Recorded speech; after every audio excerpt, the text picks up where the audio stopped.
100,000 subscribers on what? On YouTube. That's what this video is about. Oh, really? This is my 10 top tips for 100,000 subscribers. How did you not know that? That's like $5 a month minimum, you know? Yeah, Freaking making it. I know. I'm not even subscribed yet. I got to go do that real quick.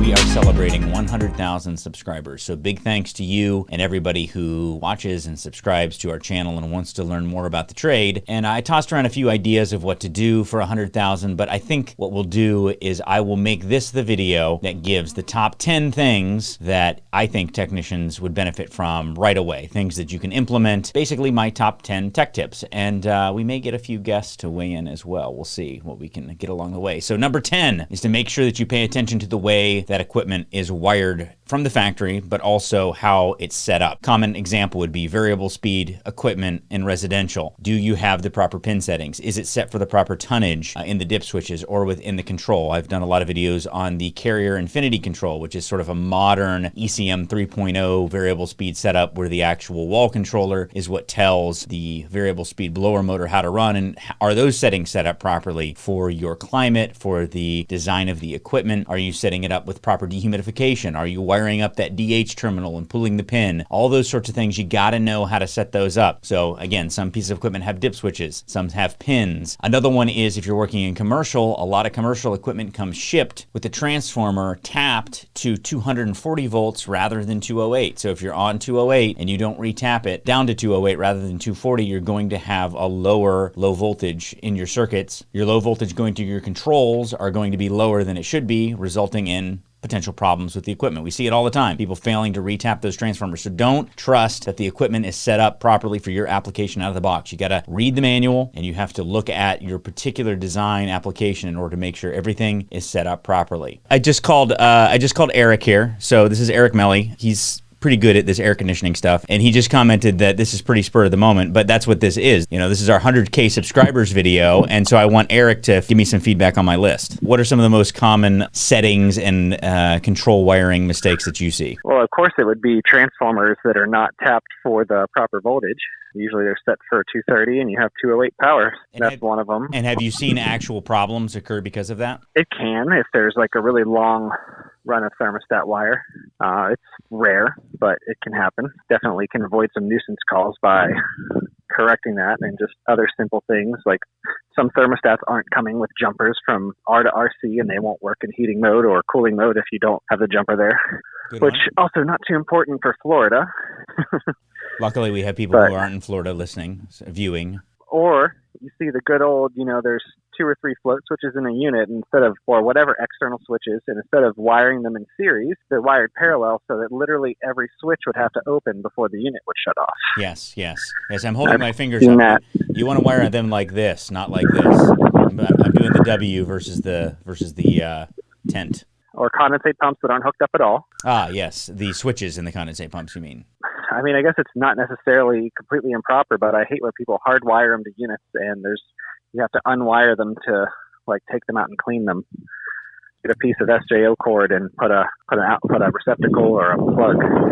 But that's just getting nitpicky, right? Yeah, a little bit. Hold on, I'm almost done with this popsicle. Oh God. I'm just down to the stick right now. Does it have a joke? Does it have a joke on it? No, it's a Yasso bar. Oh, okay. Are you familiar with Yasso bars? It is a Greek yogurt chocolate ice cream popsicle with 80 calories and 6 grams of protein. Okay. You got yourself a little meat stick just about there, huh? I sure do. Well, okay, no, I don't. Not when you put it that way. It's a little more specific than I would have imagined to be on the list, because I feel like that could go into a little bit of a broader category. You could go very broad with it, but no, it's good. The core principle of that is sound advice, which is to truly take the time to read about the equipment you're putting in. Assume everything is a bespoke, custom-made piece of equipment every time. Number 9, check static pressure more often, and don't just check total external static. Total external static is great to check, but total external static is based on some prerequisites. Is your blower wheel clean? Is your filter clean? Is your evaporator coil clean? Depending on where you're measuring. Also measure things like static pressure drop across your coil. See what the static pressure drop is there. You can use that to estimate airflow on certain pieces of equipment when you have that manufacturer data. Check your static pressure drop across your filter. If you got a brand new filter and you're already seeing a static pressure drop of 0.25, 0.3, 0.4, generally that's going to be no bueno in residential, so make sure that you're looking at that. You can also use static pressure to see if you have a problem with your return or potentially your supply, which side of the system has the higher static pressure. So total external static, knowing how to do that based on the type of equipment that you're working on, very valuable, but also use that manometer regularly in order to measure your static pressure in some other areas. Look for those pressure drops on the equipment in order to find problems with airflow. Remember, static pressure is not a measurement of airflow, but it is a measurement that we can use in order to find airflow problems if you're paying attention. What is your take on measuring static? Maybe you don't do that too much given the type of equipment you work on. Yeah, it's definitely more important when you have a more complex duct system. I mean, right now a lot of the calls I'm doing don't, but definitely at the minimum, a basic external static pressure at the unit allows you to set up the fan correctly so that the unit will operate correctly. So you have to at least have that, which I know is, not done a lot of times, and it's pretty easy to do nowadays. It was always, everything's getting much easier to do, so it'd definitely be a good idea. As far as the rest of the duct system, I've not played with taking more than external static pressure, or of course you're taking it for like gas pressure valves too, right? Like setting those up is probably pretty important. Yeah, I don't do much of that. Yeah, I know. I'm not doing much gas in my list here, but I was saying more things like measuring pressure drop across air filters, especially if you have media filters and that sort of thing, to help diagnose particular problems. Measuring return versus supply to see if an airflow issue is potentially more return than supply, et cetera. Yeah, for sure. I mean, you definitely don't want to have. What I found too is people throwing one inch filters in the bottom of units, like pleated ones. You can start off with like 0.6 pressure drop right there. I think that leaves, 0.4 for the entire rest of your duct system. Right. And that's pushing it because a lot of this equipment's not really set up to run at 1 inch.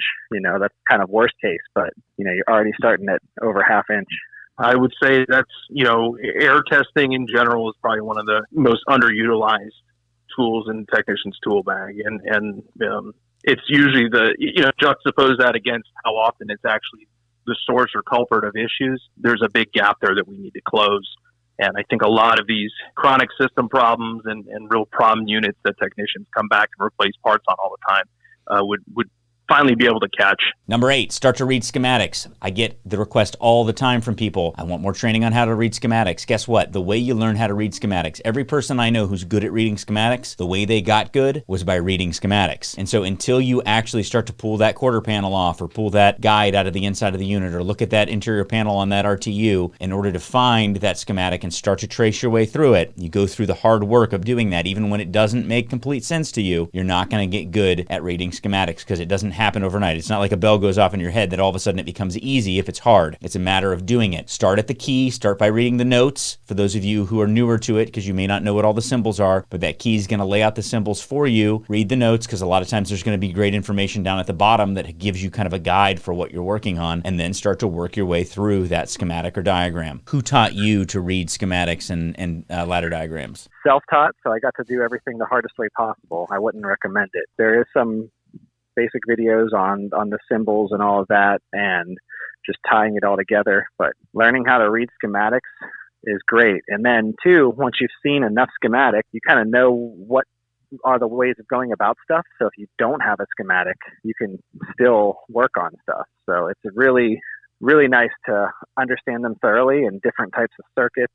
And that way, if you're missing a schematic or if you have to add something to the unit. Yeah, and I guess my point was that I think that the way to learn schematics is to just fight your way through them. I mean, somebody can kind of show you the basic ropes of the symbols and how they're laid out, but I think once you have that down, you just have to do it a bunch of times until you get better at it. I don't think there's any shortcut. But yeah, I mean, agreed. It's definitely, you can be shown the basics, but like anything else, you're going to have to look at them and scratch your head and get a deep understanding. Some of them are nice to have like address lines and really good legends, but some of them aren't. How did you learn how to read schematics and ladder diagrams? Yeah, I did plenty of, I tried to, read textbooks, because I did go through a schooling program and some things clicked, some things didn't from doing that. So you may learn how to do it out of a book on literally the A to Z on what you're looking for, but it won't click, I think, for most technicians until they spend the time to read them through, even if they're just doing a quick check on a unit, even if it's not something they have to repair necessarily, pop the cover off and take a look through it and see what you can pull from it each time. And you'll slowly build up. It's one of the things that's incremental. It's going to build over time. Yeah, extremely important, especially commercial. So you don't think it's very important in residential? No, it is. It's just commercial. You have a lot of, with the compressors and how they're set up with the multiple motors, knowing the wiring schematics is pretty important, especially with the safeties that you have on those as well. How did you learn how to read schematics? Well, that's the thing. There wasn't really a spot that I could even tell you how I learned read schematics, because you don't really need that except on like high efficiency equipment. Most of the time, the only schematics you're going to really run into is like if you're on a condenser, for instance. Even then, you have 2 pressure switches, and the rest of it is pretty much self-explanatory. So the schematic reading is more so the more complicated systems or commercial side. But you still feel pretty comfortable reading a schematic. Oh, yeah. Oh, for sure. And nobody taught you. That's the point that I'm trying to get to, because everybody wants to be taught, but every good schematic reader I know just learned by doing it. Yeah, I'd probably that'd be more of a self-taught thing. Number 7, use isolation diagnosis. Isolation diagnosis simply means that you isolate the problem. So you're paring down what the problem is. Some of the most common cases where we use isolation diagnosis would be things like a compressor. So if you have a compressor that you suspect is grounded, but your meter's having a hard time finding that grounding condition, and there's some reasons why that can happen, you isolate by unhooking the compressor, leave everything else in the circuit, and then reset power and see if anything else trips. If you have a breaker tripping where it's drawing high current when the compressor's in the circuit, and it's not when the compressor's not in the circuit, you likely have a grounded compressor. You can do the same thing with low voltage diagnosis. By isolating your wires, working through the circuit and disconnecting them, you can, through process of elimination, find your problem. Now, again, if you've got proper tools to do this, a lot of times you don't have to do it that simply. There's things like the Short Pro tool that we've talked about that you use in place of the fuse to make isolation diagnosis easier, but at its root, you're isolating down until the problem goes away, and now you've found the point at which the problem exists. So that's isolation diagnosis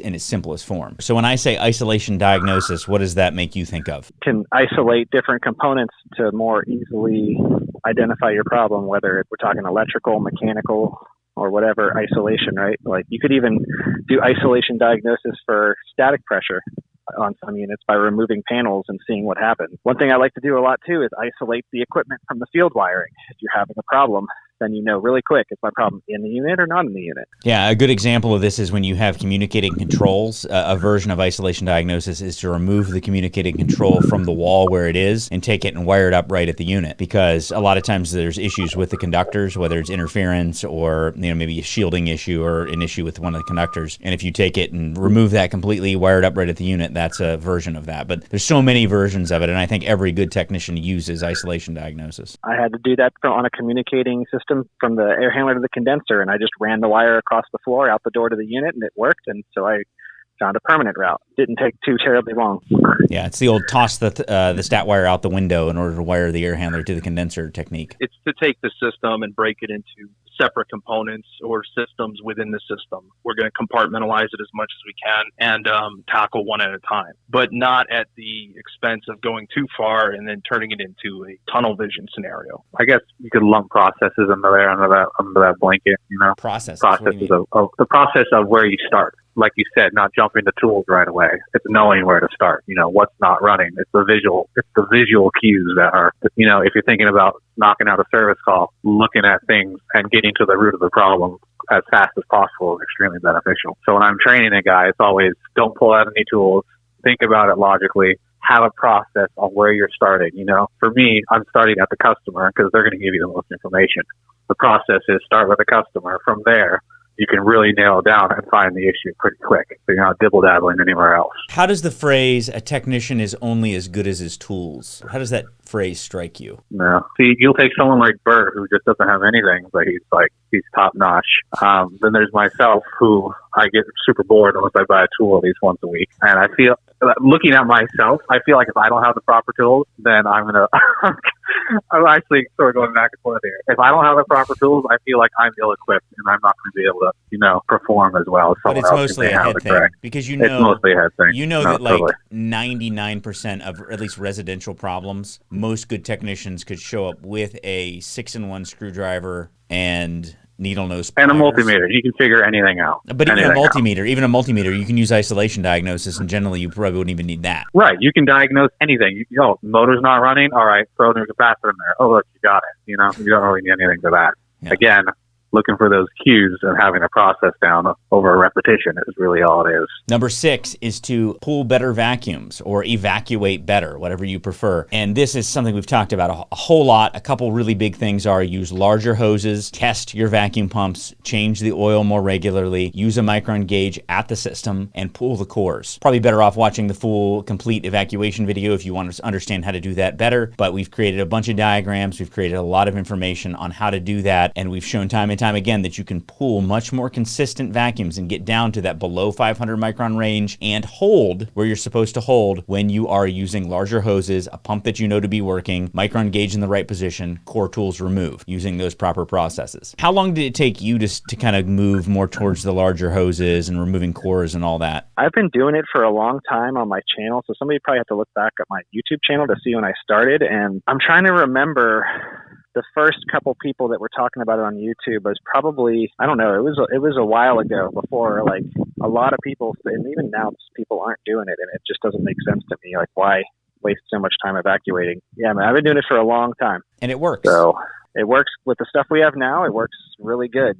I don't know about tools that we had 30 years ago, whether it was as good, but because we have pretty decent core remover tools now. No, that's good. That's really good. It should be on the list. There's some filler stuff in between that probably would clean it up a little bit and make it a little bit more digestible and more for the technician to yield from it. So you talked about using core removal tools, large diameter hoses. Make sure the exterior of the pump is actually orange and black before you get started. And then we are going to want to make sure that the micron gauge is affixed at some point far from the pump if possible, and buy a Hvac.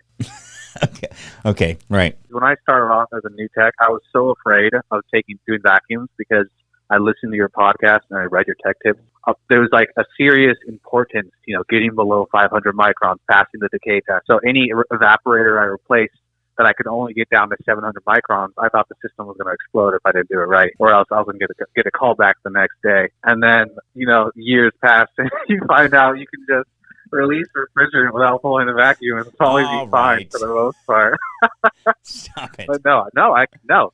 In light of doing things correct, I think pulling a vacuum is definitely at least 4, up there. Was that 6? Where are we at now? That was 6. Okay. Number 5, look for wire abrasions. Look for rub outs. Look for areas that wires are rubbing on tubing or on the casing or on the cabinet. This is a really common thing that service technicians can do, whether you're a maintenance technician all the way up to a service tech, where you can prevent a lot of heartache. You can prevent a lot of problems. When that wiring is running through the casing, you have to make sure that there's a grommet in place, that it's not going to cause an abrasion short there. Make sure that when it's running through around the compressor, that one of those compressor leads isn't rubbing on one of the lines or one of maybe the feeder tubes inside of that condensing unit. Always be looking at the wires in your terminals and do a good solid visual inspection that you're not going to have problems down the road because of how things are routed. Also, when you're making connections and crimps, use the proper crimper, use the proper connection type. I see so many crimps that are made that when you pull on them, they just pop right off, or the terminal spade isn't tight enough on the terminal. Always make sure that anytime you make a connection, say you're disconnecting wires off a capacitor to test it, when you put it back on, it needs to be tight. If it's not, pinch it down a little bit when you put it back on. And when you are making a crimp connection, use the proper crimping tool. Use the ratcheting crimpers that we always show in our videos that are designed for insulated terminals, and use the proper terminal size and give it a nice tug before you're done. And if you want to add in a little extra, use heat shrink connectors that when you're done, you heat shrink them, and then that adds a little extra support to that connection to make sure that it's not going to come apart on you. I've gotten accused of using the term rub out too much, but that's something that I'm always looking for. Who isn't looking for an easy rub out, Oh boy. This one hits home personally to me. I just can't tell you how many times early on, and hell, even later in my service career, that ended up being the source of an issue that drove me crazy until that point. So it's really easy to say you're going to do that, and it's another thing when you spend all day going from call to call and you've got just these gigantic rat's nests and millions of components, and so there's a discipline there. But if you can get the hang of it and get a process down on how you go through it in a way that you can maybe mark or label things as you go as well, There's lots of reasons to go through the wiring of every unit beyond just the abrasions and nicks. So it's a good practice to get into. And in residential, I encourage people to make that part of the things that you offer to the customer. If you have a mess on your hands, quote the customer to make it right, make it visually look right, but then also just prevent a lot of those problems. In commercial, I think that's a big part of maintenance and regular service. If you have a contract site and you're there to do maintenance, part of that, the one trip you're there, if you have a system that isn't well wired, meaning in terms of just how things are routed and whether they're rubbing off on other wires or tubing or whatever, or panels, or somebody took it and just jammed it in the corner of a panel rather than actually putting a grommet in and making a proper hole, or whatever the case may be. Just make that part of a good service practice. Number 4 is inspect for common airflow problems. Everybody talks about measuring airflow all the time. We need to measure airflow. Well, measuring airflow is extremely tricky for a service technician to do. When you're commissioning equipment, yes, absolutely. You want to measure airflow. You want to do test and balance, all of that. But when a service technician shows up, it's really important that you just look for the obvious problems. If you work in commercial, it could be things like, pulley wear, or somebody messing around with one of the shivs, or a belt that is in poor condition that needs to be replaced, or maybe the tension needs to be adjusted a little bit, although generally it just needs to be replaced. In residential, it would be things, again, like those pin settings, making sure that everything is set up properly for the right airflow to begin with. Things like your evaporator coil. Is it dirty? Look on that underside. Your blower wheel. Look in your returns to make sure that somebody didn't jam a filter back into a return that wasn't supposed to ever have a filter in it, which happens surprisingly a lot. Somebody just takes the screws off because they formerly had a filter back return grill and they just think that that's where filters always go, and they jam one back in there. So look for all those obvious signs. Check if you can access your ductwork. Check physically to make sure that it isn't damaged or crushed. Make sure that it doesn't have improper sags in it. Those are all things that a technician can do visually where you can find a lot of problems. So I would not ever, as much as I believe in testing and measuring, I would never downplay the importance of visual inspection. I think everybody gets too hung up on, I'm a fan of measurement if anybody is, but I think common airflow problems can often be found just by doing visual inspection, regardless of the type of equipment it is, whether it's refrigeration all the way up through large air conditioning. Exactly. Look at the easiest things first, right?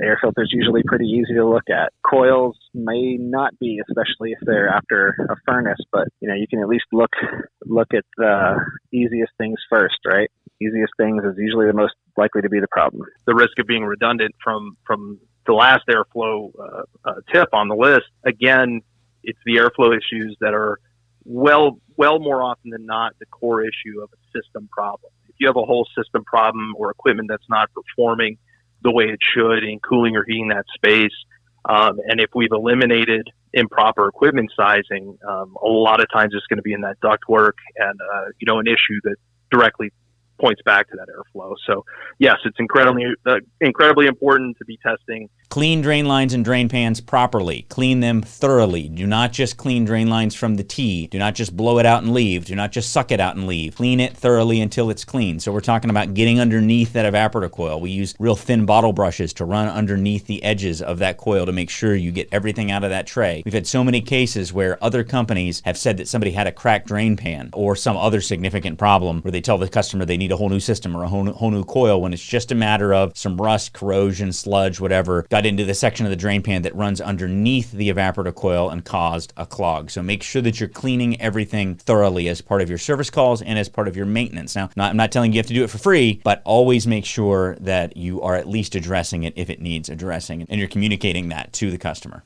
It's the most common call around us anyway, is slammed up drain lines, have all the little tricks in your bag to deal with any of the silly drain situations you find, from little pieces of clear tubing to stick under A coils, or you can even get under there with a brazing rod to clean out those channels to get stuff moving. You can pull a blower and slide the coil forward a little to get to the back track without pulling the whole evaporator.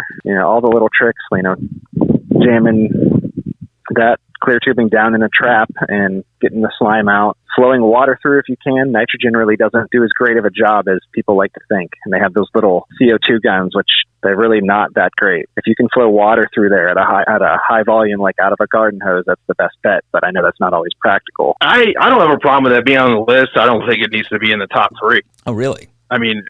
No. Okay. No. A top 10? Sure. Okay. Sure. But I put it up here between 8 and 10. Frankly, I think the other things that we've gone through so far are far more important. And again, maybe that's a geographical ignorance. It sounds like probably it's much more of an issue where you're at, given some of the pictures I've seen you put on Facebook. Yes, seems to be the case. Okay, so that's in dispute. So what do you think is the very best way to clean a drain line? Like if you don't have any barriers, what's the best way? And this is having all the tools necessary for it. All the tools necessary. So the best way is going to be, obviously, cleaning the side pans is going to be a big one. Having the necessary brushes to get into the sides all the way in the front. Flushing the water through, but also the drain line in front of the air handler, which is normally not super accessible. I'd even throw in to that tip drain pitch, unless you have that on something else. So, okay, making sure the drain is pitched properly as well. Correct, drainage pitch. Plenty of people will go and clean a drain line, but a pitch of the drain mixed with hard buildup in that horizontal drain exiting the air handler is actually causing enough issue to, maybe not even warranty the drain cleaning. It was that the whole time. But cleaning horizontal portions of drain near the coil or air handler and the pitch of that section being just as important as cleaning the drain in your mind. Right. Good. Like you can do a basic drain cleaning and that's fine, but unless the water's actually making it to that section of the drain line, so you can do a really good job within the first 3 feet of the air handler, and basically the rest is I'm not really interested in that. Number 2, test all modes of operation. Now, again, if it's in the middle of summer, it's going to be hard to test heat, and if it's in the middle of winter, it's going to be hard to test cooling fully, but you can at least make sure if you're doing any changes to the system that it at least operates in the other mode. It at least turns on, especially when you're doing something like changing a control board or changing a thermostat that could potentially affect those other modes. Don't just fire it up in the mode that you're going to run it in and walk away, especially with things like auxiliary heat strips that could potentially be on and run up a power bill. You always want to make sure that all of the different modes work properly. If you have multi-stage equipment, make sure that it stages up and stages down. If you have some sort of humidifier or dehumidification control, make sure that those operate properly as well. Don't just trust whenever you make a significant change, especially to controls, that it's going to work properly in that other mode. Indeed. There was a compressor I replaced that had went bad like twice. Previous people had replaced the compressor, and they didn't check to make sure that the unit shut off when the call for cooling ended. And as it turns out, the way the system was wired, it was wired to a building automation system, and it was just a little standard air conditioner, but it would shut off. It had a pump down solenoid, and that's the only thing that the building automation would shut off. So the condensing unit would literally just run forever trying to pump down anytime that it wasn't a call for cool.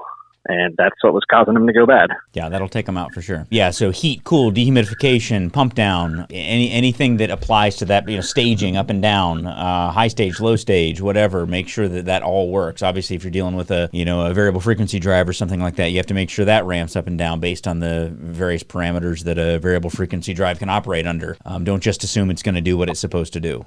Yeah, if I can see the merit to that.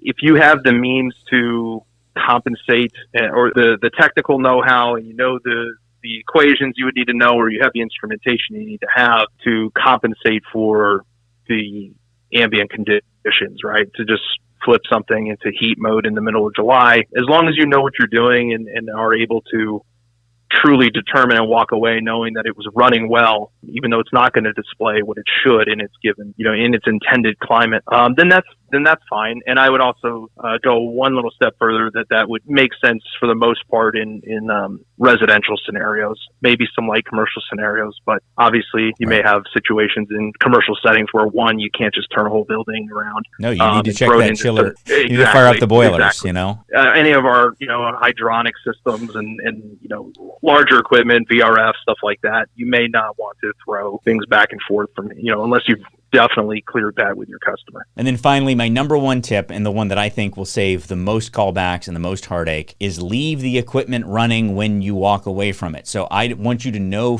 just without a shadow of a doubt that when you go back into that house to set that thermostat back to what it was, all the settings that it was when you got there, that the very last thing you checked was that equipment was all running. If it's in the summer, make sure it's running and draining, that the drain line is draining. If it's in winter, make sure everything's operating safely. If it's a gas furnace, obviously make sure that that you don't have any spillage of CO. And again, most of my tips are more kilted towards the air conditioning and refrigeration side. If you're working primarily with furnaces, this list would probably be different. I'll get Jim Bergman's quick list to append to this. But again, my number one tip is to make sure that you don't rush away from that job without knowing beyond the shadow of a doubt that there is nothing else wrong with it. A lot of technicians, they want to get out of the job as quickly as possible because they don't want that customer to ask them any more questions. They're tired of being on the job. But the last thing you want to do is rush away from that job without being 100% confident that there is nothing wrong. If you do the thing where you walk away from the house, you hear the unit running, and as you get into the van, you hear it shut off, stop what you're doing and go in and double check that there wasn't maybe a breaker tripped or a float switch tripped or something like that that caused the system to cycle off, and that it was indeed just the thermostat shutting it off. You want to be 100% sure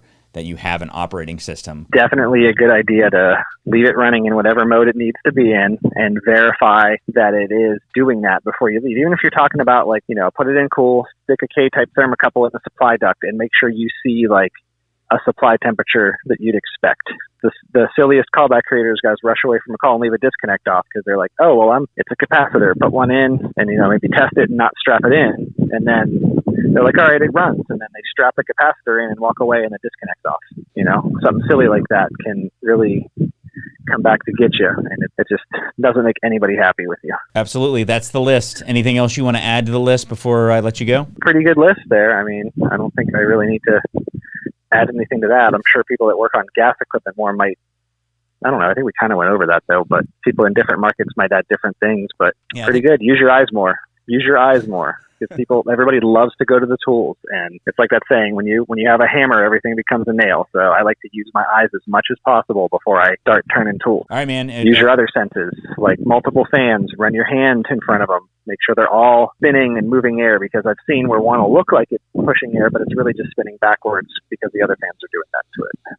So, especially rooftop units too, where they're really high up and you can't see the condenser fans and there's multiple fans. I've definitely been the victim and almost been the victim of that, of not, reaching my hand up on top of the unit and feeling that all the fans are pushing air in the direction they're supposed to. So use your senses, use your sight and your feel to check all the easy stuff first.